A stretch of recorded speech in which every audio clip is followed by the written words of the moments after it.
Ishte fillimi I marsit, kur të akuzuarit ishin ende në një grup të vogël që pretendonte se donte të çlironte Kosovën me forca me anë të armëve kundër policisë, ushtrisë serbe, bashkëpunëtorëve të tradhtarëve. Por fillimi I marsit njihet fatkeqësisht edhe nga sulmi që I ndodhi familjes së Jasharëve dhe vrasjes së Ademi Jasharit dhe familjes së tij. Një ngjarje që nxiti atë për të cilat pajtojnë të gjitha palët, fillimin e zgjerimit eksploziv të UÇK-s nga origjina e vet guerile. Zoti Kuik do të flasë më shumë hollësi për krijimin dhe konsolidimin e një sitebe nga shtabi I përgjithshëm gjatë periudhës kohore.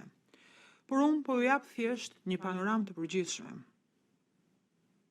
Shtabi I përgjithshëm, I cili për vite I kishte garantuar ndjekësit e mundshëm dhe publikun se nuk do të ndaleshin, edhe nëse konflikti do të bëhej më I madh dhe më gjatë derdhës, filloi të vepronte më njëherë. Sikurse thuhet në dosjen tonë përfundimtare, paragrafet 25 dhe 27, Hashim Thaçi, Kadri Veseli dhe një grup I madh I LPK-s dhe aktivistë të besuar hynë në Kosovë, ku këta aktivistë filluan të udhhiqnin, të krijonin njësitë ekzistuese dhe të krijonin njësitë të reja, duke përdorur vullnetarët të cilët donin të krijonin ushtrinë për të çliruar Kosovën. Dhe ishin krenar për të qenë ushtar besnik dhe të ndëshkoheshin qoftë dhe me vdekje në qoftë se nuk e respektonin këtë beti. Në të njëjtën kohë, shtabi I përgjithshëm forcoi dhe formalizoi marrëdhëniet ekzistuese në vende si Dukagjini dhe Llapi dhe rekrutoi ushtar profesionistë për të ndihmuar për të stërvitur dhe për të krijuar UÇK-n.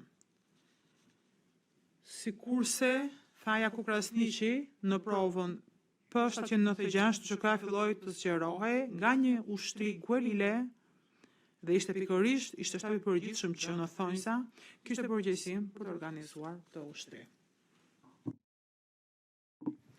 Në fakt, kjo është një periudhë ku shtabi I përgjithshëm ishte përfshirë konkretisht në veprime.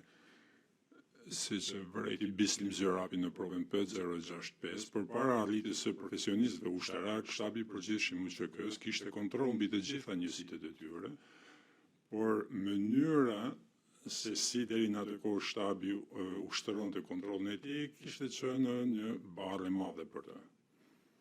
Kjo pasqyronte natyrën dhe mënyrën se sa aktive, sa të angazhuar dhe të akuzuarit dhe pjesëtarët anëtarët e tjerë të shtabit të përgjithshëm ishin. Zjerapi vet u detyruar të priste në Shqipëri për një kohë të gjatë dhe pasi ishte pranuar